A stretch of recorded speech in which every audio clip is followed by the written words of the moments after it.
How's it going, everybody? We're finishing this week's batch of videos in the basic series with a rather new topic to the For Honor community: frame advantage. The only reason why I said it's new is because before the core combat update, it wasn't really a topic that was even mentioned except for a very select few players with a fighting games background. But frame advantage isn't anything new. I've seen many comments on Reddit that were something like, with the introduction of frame advantage, the game went down the drain. Which is a really weird statement in and of itself, as it shows a severe lack of understanding what this term even means. But that's one of the reasons why we started this series, to educate players so we don't have to read nonsense like that in the future. So, what is frame advantage? We're just going to steal the definition from other fighting games as it's perfectly applicable in For Honor. The difference in time it takes for you to recover from your attack and the time it takes for your opponent to recover from hit stun or block stun is called frame advantage. The time to recover in this case means the time it takes to be back in neutral. And neutral here means the earliest time you can throw another attack.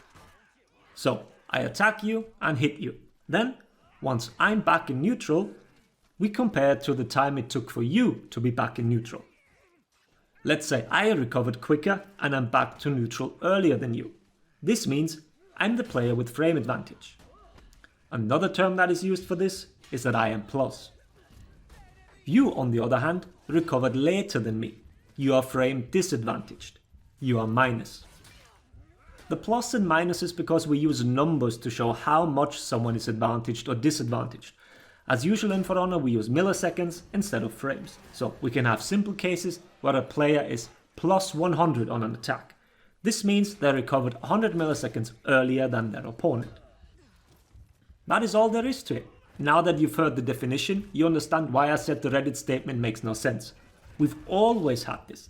There's always been a difference in the recovery times since the beginning of the game. And you should now be familiar with recovery values, at least to a degree, as that's been the very first episode of this series.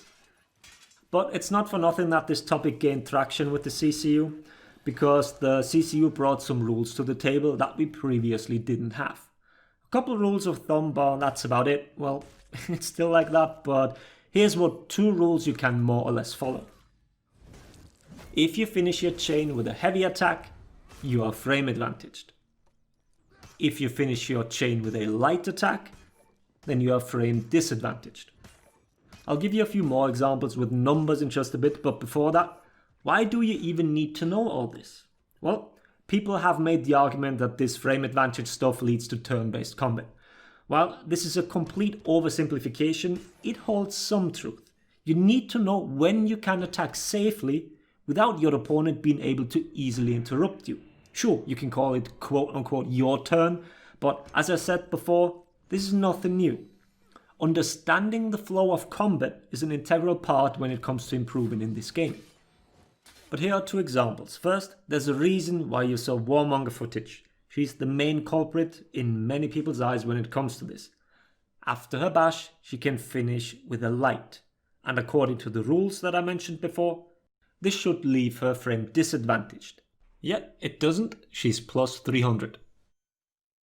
The other example is PK's dagger cancel, her heavy soft feint into top bleed stab. That move is massively disadvantaged and one of the main complaints when it comes to why Peacekeeper feels terrible when playing her.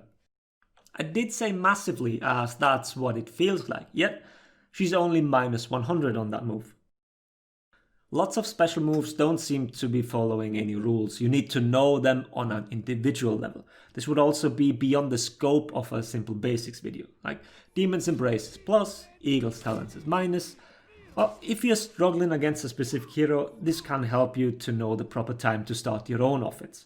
The concept of frame advantage is very simple, and I hope this made it a lot clearer now. For additional questions, either ask in the comments or on Discord. Thanks for watching. Latest, everybody.